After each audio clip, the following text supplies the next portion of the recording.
कुंती कौन थी? कुंती यदुवंश के राजा सूरसेन की पुत्री थी। बचपन में उसका नाम पृथा था। राजा सूरसेन के फुफेरे भाई कुंती भोजनी संतान थे। उन्होंने कुंती को गोद लेकर उसका पालन पोषण किया। एक बार कुंती ने अपने यहाँ पधारे ऋषि दुर्वासा की ऐसी सेवा की कि उन्होंने प्रसन्न होकर उसे वरदान मांगने को कहा। दुर्वासा ने कुंती को वर देते हुए कहा, मैं तुम्हें ऐसा देवी मंत्र दे रहा हूँ जिसका प्रयोग कर तुम किसी भी देवता को आमंत्रित कर सकती हो। इसका प्रयोग आवश्यकता पड़ने पर ही करना। कुंती ने कौमार्य अवस्था में कौतूहलवश प्रकृति के तेजस्वी देवता सूर्य का ध्यान किया। वरदान के अनुरूप उसने सूर्य जैसे तेजस्वी बालक को जन्म दिया। लोक अपवाद के भय से एकांत साधना का बहाना बनाकर वह 1 वर्ष महल में कैद रही।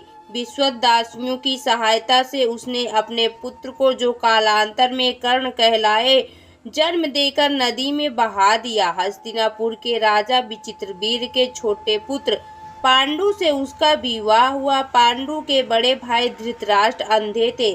पांडु ने अपने पराक्रम से अनेक राज्यों को जीता था। वह हमेशा अपनी दोनों पत्नियों कुंती और माद्री के साथ हिमालय में रहा करते थे।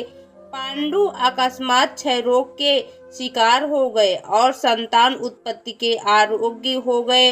अतः कुंती ने दुर्वासा के वरदान से 3 पुत्रों को जन्म दिया, जो युधिष्ठिर, अर्जुन तथा भीम थे।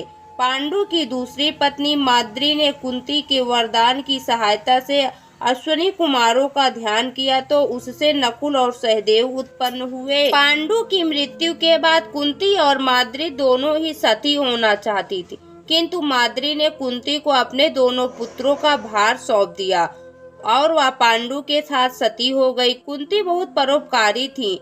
एक बार एक ब्राह्मण ने कुंती को नरभक्षी वक्राक्षस के अत्याचार के बारे में बताकर उससे मुक्ति का उपाय पूछा। कुंती ने भीम को उस राक्षस का संहार करने को भेजा और शक्तिशाली भीम ने उस राक्षस को मार डाला।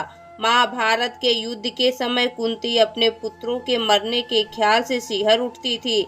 उसने कृष्ण की सहायता से दुर्योधन को संधि प्रस्ताव भेजा था ताकि युद्ध ही ना हो, किंतु दुर्योधन ने उसे ठुकरा दिया था। कुंती ने राज्य छिन जाने, जुए में हारने, अपने पुत्र कर्ण के अपमान को, कुलशील बहू द्रौपदी के अपमान को झेलने का कष्ट सहा था। कुंती ने भी द्रौपदी के अपमान का प्रतिशोध लेने हेतु पांडवों से कहा था। कौरवों द्वारा लाक्षागृह में आग लगाए जाने पर किसी तरह उसने तथा 5 पांडवों ने अपनी जान बचाई थी। कुंती ने अनजाने में ही अपनी बहू द्रौपदी को 5 पांडवों की पत्नी बनने के वचन से बांध दिया था। कुंती पुत्र होकर भी कर्ण जीवन भर लोक निंदा के भय से अपमान और दुख सहता रहा। अपने पुत्र कर्ण की अपमानजनक दशा को देखकर कुंती भी बहुत रोती थी। लोक निंदा के भय से उसने जन्मजात कवच और सोने का कुंडल धारण किए हुए कर्ण को अंत तक अपना पुत्र न कह पाने की पीड़ा भी झेली। कर्ण के समक्ष 5 पांडवों की प्राण रक्षा की भीख मांगकर पुत्रों के प्रति अपने स्नेह को प्रकट किया। उसने युद्ध प्रारंभ होने से पहले ही कर्ण से 5 पुत्रों की प्राण रक्षा करने का वचन मांगा था।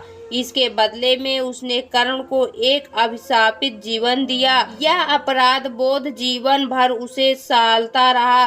महाभारत के युद्ध में पांडवों की विजय के बाद उन्हें जब हस्तिनापुर का राज्य मिला, तब कुंती 15 वर्षों तक राजमाता के रूप में सुख भोग कर गांधारी धृतराष्ट्र के साथ वन को चली गई।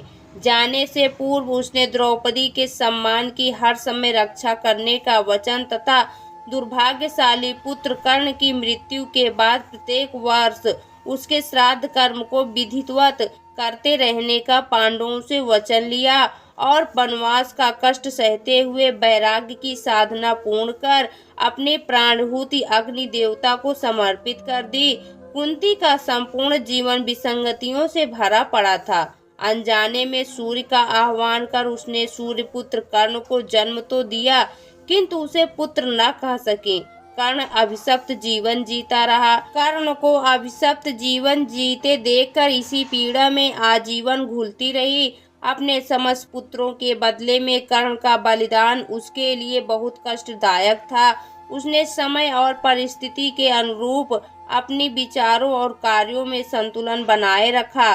तो दोस्तों, आपको यह पौराणिक कथा कैसी लगी कमेंट बॉक्स में ज़रूर बताएं। वीडियो को लाइक करें, शेयर करें और हमारे चैनल को सब्सक्राइब करना न भूलें। वीडियो देखने के लिए आपका बहुत बहुत धन्यवाद।